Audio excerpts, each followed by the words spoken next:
In the absolute least surprising news of the NFL trade deadline, Za'Darius Smith has been traded to the Detroit Lions. We've been calling Smith a Lion for like 3 weeks now. I'm surprised he doesn't have a little bit of a mane growing, but the Browns and the Lions got it done early this morning, right before the 4 p.m. Eastern deadline for all trades to be made. And I got to be honest with you guys, compensation-wise, I'm a little disappointed for what the Browns got. It's Za'Darius Smith going to Detroit, along with we'll put it on screen for you, 2026 7th-round draft pick in exchange for a 5th and a future 6. So you swap 6th and 7th-round picks. Those are minor moves, but the big ticketed item coming to Cleveland is a 5th-round draft pick.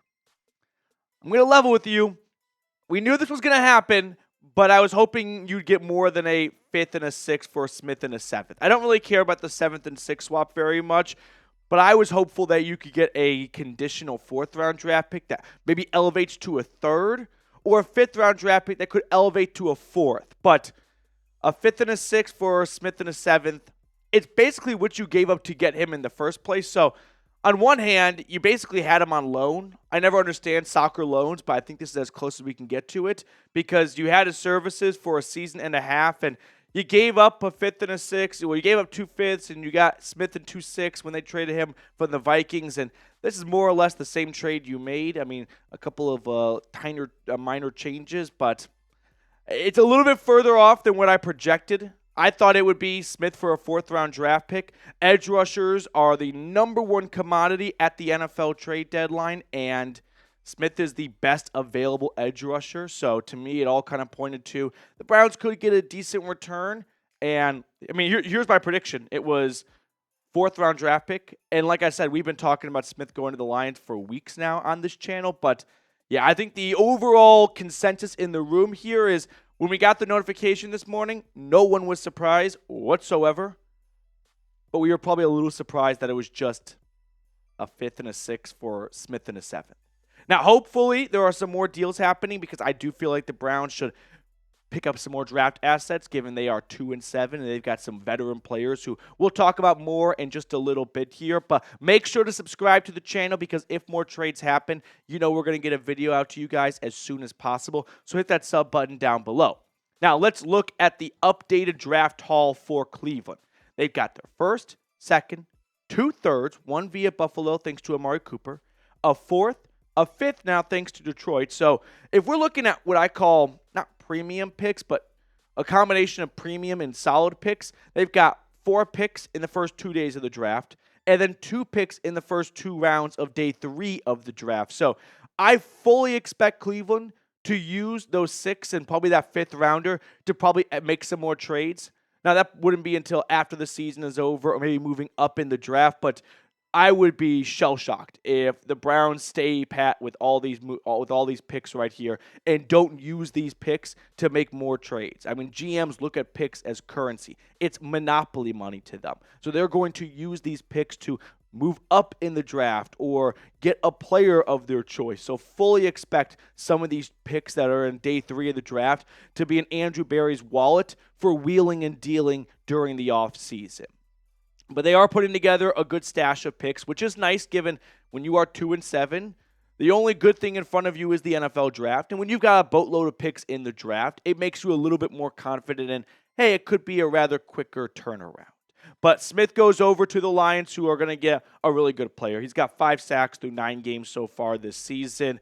And he's played for 2 other NFC North teams, so he's going to be hungry to get some revenge on the Vikings and the Packers. I wish Smith the best in Detroit. I feel like he's going to be a really valuable asset for them, especially when they're trying to replace Aidan Hutchinson, who was on path to be the NFL Defensive Player of the Year before he suffered his leg injury in Dallas. So 5 sacks for the Lions at the NFL trade deadline for a 5th-round draft pick. Lions fans should be celebrating this, by the way. Browns fans should be like, well, we knew he was going to get dealt. We were hoping we'd get a little bit more for him, so that's a little bit deflating. But I'm happy for Za'Darius. I enjoyed his time in Cleveland. He was always a ton of fun in his interviews, and especially last year when things were fun and he was having a good season, generating a ton of pressures. And yeah, Lions fans, for any of you watching that, he's going to generate a ton of pressure.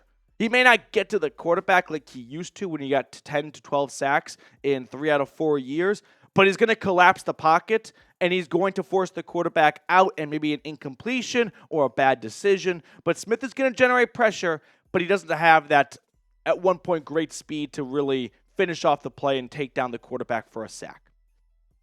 Before we talk about who could be traded next for the Browns, I do want to give a quick shout out to our sponsor today, which is Game Time.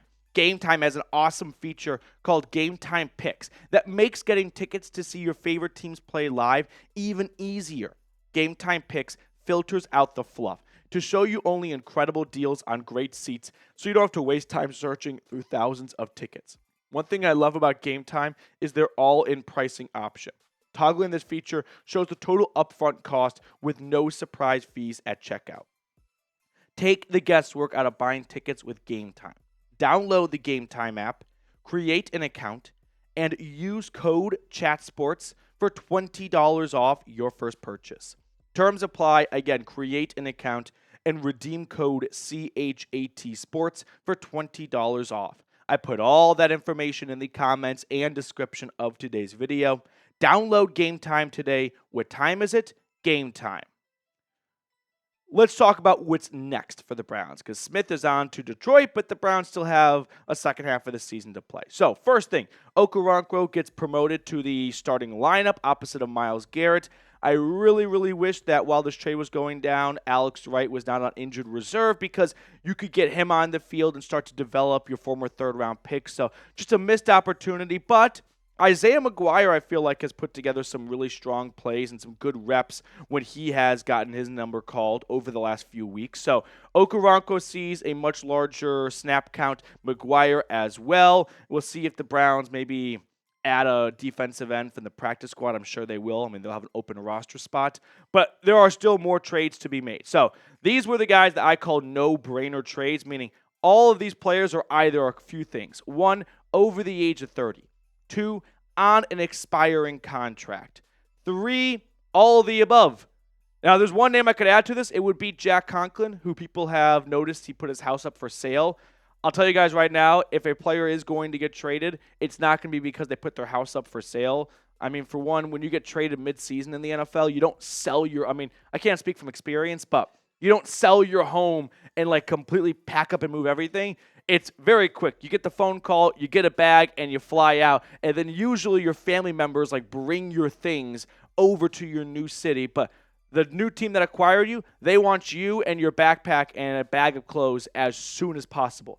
You don't have time to go, okay, I'll see you guys in a couple of days. Movers are coming on Thursday. I'm selling the house. No. Things move really quickly. So I don't think Conklin selling his home is an indication of a big trade's coming. But back to my no-brainer trades. Shelby Harris should be dealt. He's having a really strong year. He's 35 years old. He's not going to be here for the long term. I like him a lot as a player. But at 2-7, you get what you can for Shelby Harris. If Quentin Jefferson's healthy, I could see him getting dealt. Rodney McLeod said yesterday he does not want to get dealt. He wants to basically go down with the ship. He only came back to play for the Browns, so I doubt any team wants to take on a disgruntled safety, but I'm sure once he gets a change of scenery and playing for a contending team, that could maybe change his tune a little bit. But it sounds like David Njoku is not going to go anywhere. We had Jordan Schultz report yesterday that's highly unlikely that the Chief gets dealt. I only wanted to see Njoku get dealt if you got an offer you can't refuse. I'm not at a point where it's a complete fire sale, like truly fire sale, where it's, hey, come at it, just pick through our items here.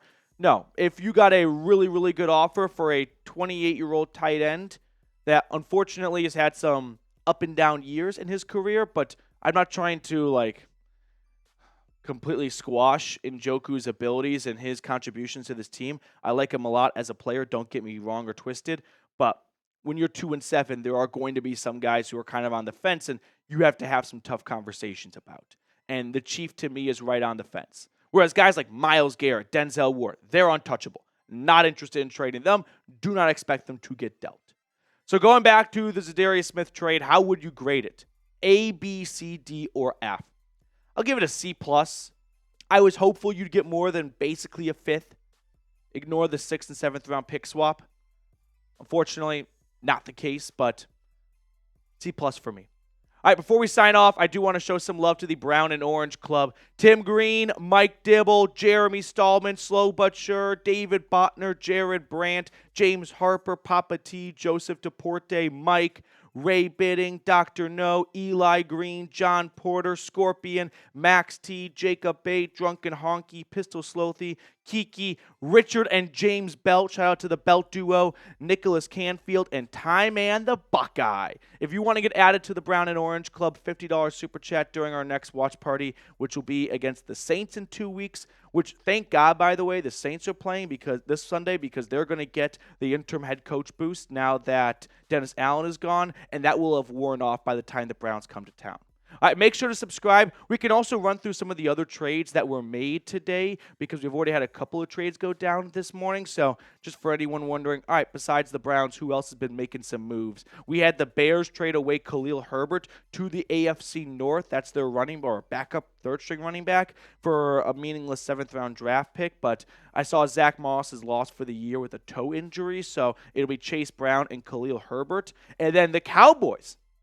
Producer Joey's Cowboys. Jonathan Mingo. They did something. I mean, a fourth, and they get a seventh back, so you can kind of water it to Jonathan Mingo for a fifth-round draft pick, but not a bad deal for Carolina. Mingo wasn't doing anything for them. That was a missed second-round pick on their part, so they get a fourth because sevenths are just the most useless thing in my eyes when it comes to NFL draft picks. All right, that will do it for us, though, on today's episode. Thank you all so much for tuning in. Make sure to subscribe to the channel. Give us a big thumbs up if you enjoyed our coverage, and I'll see you all, hopefully, honestly, in a few hours, talking about another veteran trade.